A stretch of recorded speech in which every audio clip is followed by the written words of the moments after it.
मित्रांनो, शिवाजी कोण होता या पुस्तकाच्या चौथ्या अभिवाचनासाठी आपण सुरुवात करत आहोत आणि जाणून घेत आहोत की गोविंद पानसरे लिखित शिवाजी कोण होता या पुस्तकातील अनेक विषयांच्या अनुषंगाने पुढचे अभिवाचन. शिवाजी व स्त्रियांची आबरू. शिवचरित्रातील काही बाबी अगदी निर्विवाद आहेत. कुणाच्या मनात त्यासंबंधी शंका नाही, परंतु या बाबीचे महत्त्व सर्वांनी नीट लक्षात घेतले आहे असे म्हणवत नाही. स्त्रियांच्या आबरूसंबंधी छत्रपती शिवाजी महाराजांचा दृष्टिकोन ही अशीच एक बाब आहे. शिवाजी महाराजांच्या काळी आणि सरंजामदारीच्या एकूणच काळात स्त्रियांच्या आबरूला, विशेषतः गोरगरिबांच्या स्त्रियांच्या आबरूला किंमत नव्हती. राजे रजवाडे व राजपुत्र तर सोडाच, पण सरदार, वतनदार, जमीनदार, देशमुख, पाटील यांच्या दृष्टीने गोरगरिबांच्या लेकी सुना म्हणजे त्यांना हव्या त्यावेळी उपभोगायच्या वस्तू. दिवसा ढवळ्या त्यांची आबरू लुटली जात होती आणि त्याविरुद्ध कुणाकडेही दाद मागता येत नव्हती. ज्यांच्याकडे दाद मागायची तेच आबरू लुटत होते. आबरू लुटणाऱ्यांना मानमत्रप आणि पदव्या देत होते. अशा काळात शिवाजीचा या संबंधीचा दृष्टिकोन मूलतःच वेगळा होता. रांझ्याच्या पाटलाची गोष्ट प्रसिद्ध आहे. गावच्या वतनदार पाटलाने गरीब शेतकऱ्याच्या तरण्या ताठ्या पोरीला दिवसा ढवळ्या सर्वांसमक्ष उचलून नेली आणि भोगली. माती झालेल्या जिन्यापेक्षा मरण बरं म्हणून पोरीनं जीव दिला. सारा गाव हळहळला, पण मुकाच राहिला. शिवाजीच्या कानी ही गोष्ट आली. पाटलाच्या मुसक्या बांधून पुण्यात आणले गेले आणि हात पाय तोडायची शिक्षा झाली. नुसती शिक्षा नाही झाली, तर अंमलात आणली आणि साऱ्या मावळ खोऱ्यात आश्चर्य पसरले. गरीब रयतेच्या पोरीची आबरू घेतली म्हणून वतनदार पाटलाला जबर शिक्षा झाल्याची पाहून रयत शिवाजीवर फिदा झाली आणि रयतेच्या आबरूच्या रक्षणासाठी शिवाजी कार्य करत असेल तर त्या कार्यासाठी मरायला तयार झाली. ज्यांच्या पाठबळावर राज्य करायचं अशा वतनदारांची सुद्धा गय न करायला न्यायावरची जरब निष्ठा लागते. शिवाजीपाशी ती निष्ठा होती म्हणून रयत शिवकार्यात सहभागी होती. आजही गोरगरीब रयतेच्या लेकी सुनांवर खेडोपाडी आणि शहरात सुद्धा अत्याचार आणि बलात्कार होतात. पण शिवाजीचा वारसा सांगणारे आणि उठल्या सुटल्या शिवाजीच्या नावाने जयघोष करणारे आज काय करतायत? अत्याचार करणाऱ्याला शिक्षा होतात का? हातपाय तोडायचे सोडा, कोर्टात केस तरी होते का? की अत्याचार करणारा जितका मोठा वतनदार, जितका मोठा मालदार, तितक्या लवकर त्याची सुटका होते. का अटकच होत नाही? लोकशाहीत सुद्धा शिवाजी आठवतो तो यामुळे, आठवावा तो याचसाठी.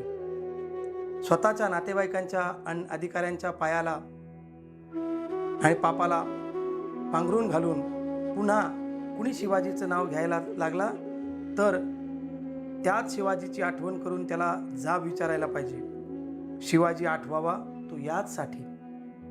रांझ्याच्या पाटलाची हकीकत हा अपवाद नाही, अशा इतरही कथा आहेत. 1678 साली सकोजी गायकवाड नावाच्या सेनापतीने बेळवाडीच्या किल्ल्याला वेढा दिला. त्या किल्ल्याची किल्लेदार एक स्त्री होती. तिचे नाव सावित्रीबाई देसाई.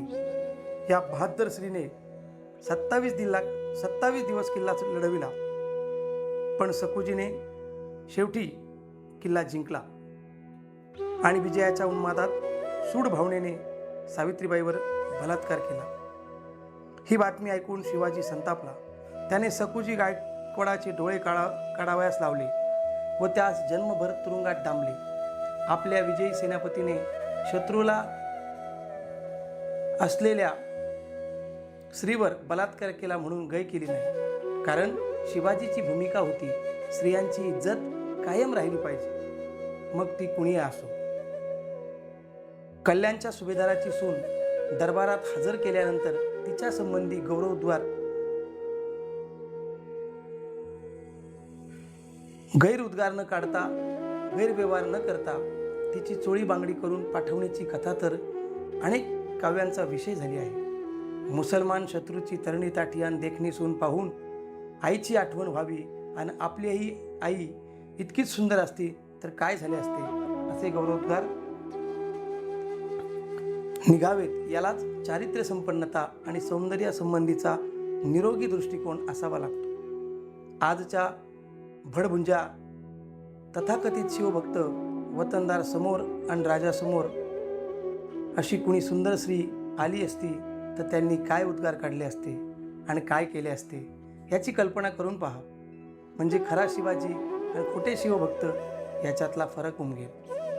लढाईत किंवा लूट करताना मुसलमान किंवा हिंदू कोणत्याही धर्माच्या स्त्रिया हाती आल्या तर त्यांना तोशीस लागता कामा नये व त्यांना त्रास होता कामा नये, अशा सक्त आज्ञा शिवाजी महाराजांनी दिल्या आहेत व त्याचा अंमल करून घेतला आहे.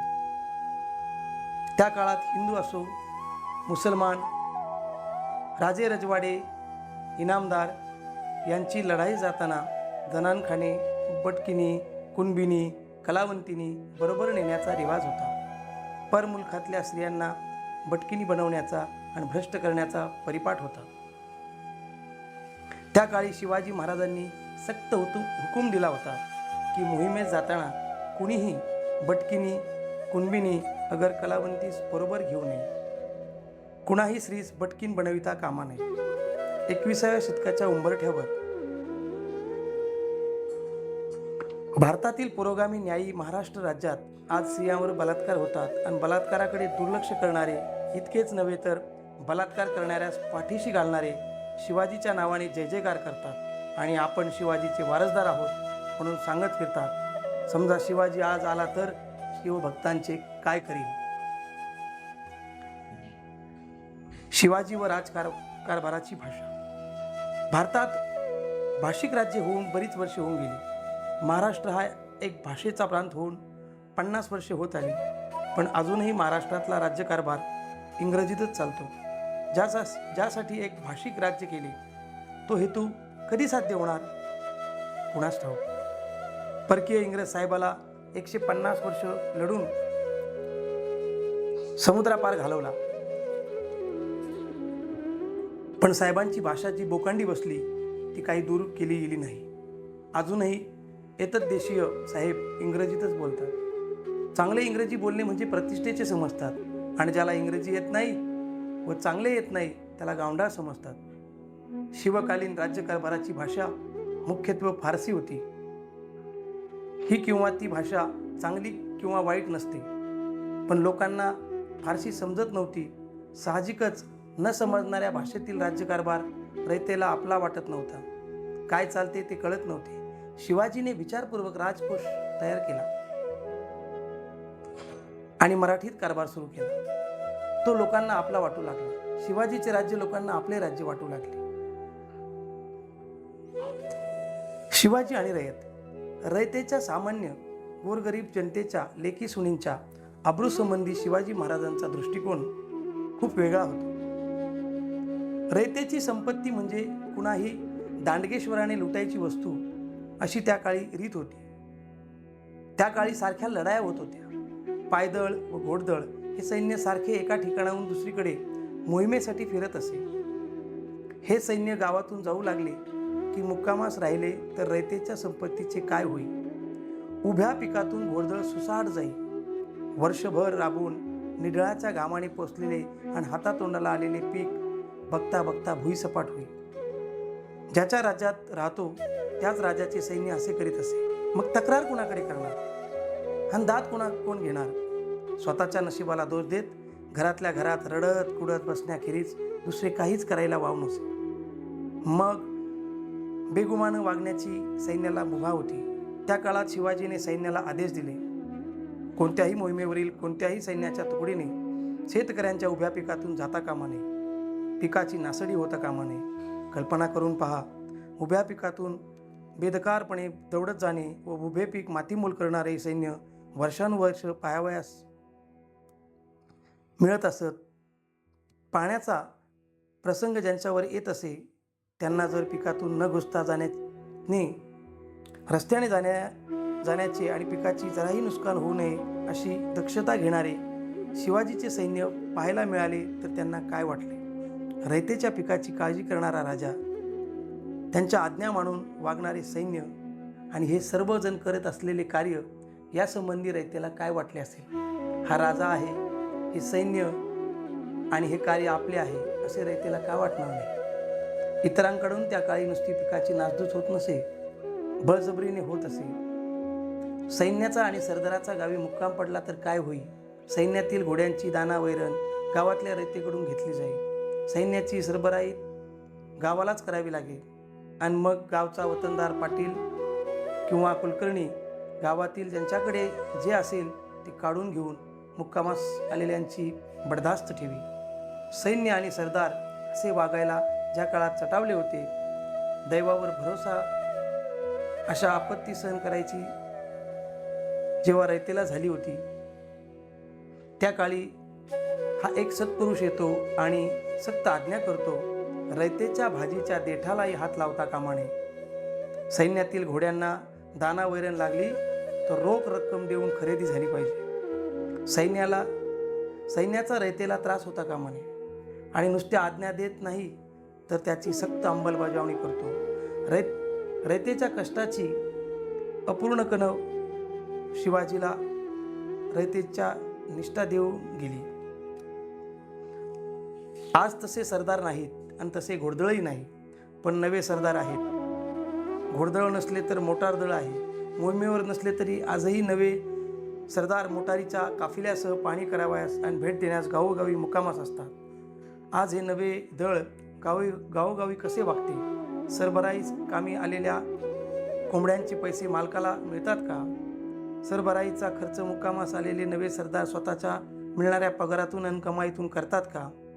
गावगणनाचे पाटील, कुलकर्णी आणि छोटे अंमलदार रोख रक्कम देऊन वस्तू खरेदी करतात का? काय करतात हे? या सर्वांच्या घरात आणि ऑफिसात शिवाजी महाराजांचा फोटो लावलेला असतो आणि शिवाजी महाराजांचा जय जयकार करीत असतात. शिवाजीपासून हे काय शिकले? यांचा शिवाजी कोणता? खरा शिवाजी कोणता? रयतेच्या भाजीच्या देठालाही हात न लावण्याची शिवाजीची सक्त आज्ञा ज्यांना सांगावी की नको? स्वराज्य संरक्षणाच्या कार्यासाठी रयतेला जाच होऊ नये म्हणून राजा कमालीची काळजी करताना आढळतो. शिवकालीन राज्यनीती रामचंद्रपंत अमात्य यांच्या आज्ञापत्रात आढळून येते की आज्ञापत्रातील वेगवेगळ्या आज्ञा म्हणून अमात्यांचा बारकावा स्पष्ट दिसतो. रयतेसंबंधी प्रीती, मनाचा कोमलपणा आणि सूक्ष्मदृष्टी या सर्वांसाठी खालील आज्ञा पहा. छत्रपतीच्या आरमार उभारणीच्या कार्यात लाकडाचे महत्त्व कितीतरी मोठे होते.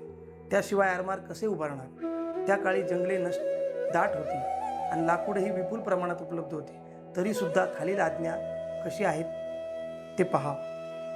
स्वराज्यातील आंबा, फणस ही लाकडे आरमाराच्या प्रयोजनाची, परंतु त्यास हात लावू देऊ नये.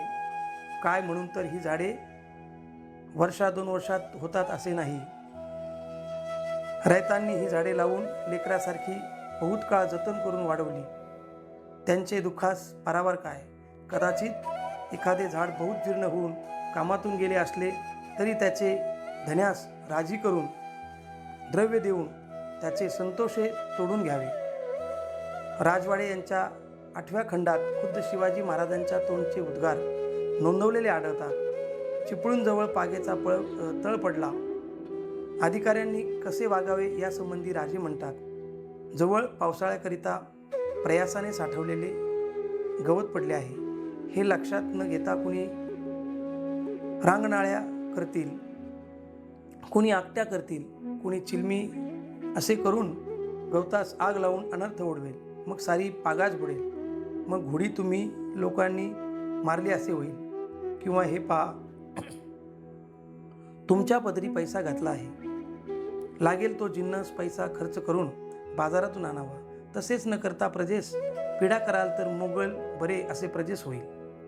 रयतेसंबंधी ही कणव त्या काळी कुणाही राजाने वा सरंजामदाराने दाखवल्याचे आढळत नाही. राजाची रयतेसंबंधीची ही कणव आगळी होती, म्हणून रयतेची राजासंबंधीची निष्ठा आगळी होती. ज्या काळात इतर राजाचे सैन्य जनतेला पटीक समजत असे, रयतेच्या संपत्तीची नासधूस व लूट करत असे, रयतेच्या लेकीसुनींची आबरू बेगुमानपणे लुटीत असे, अशा काळात शिवाजी महाराजांचे सैन्य रयतेशी इतके चांगले का वागले? या सैन्यात हा बदल कशामुळे झाला? त्याचे कारण काय? हा प्रश्न फार महत्त्वाचा आहे.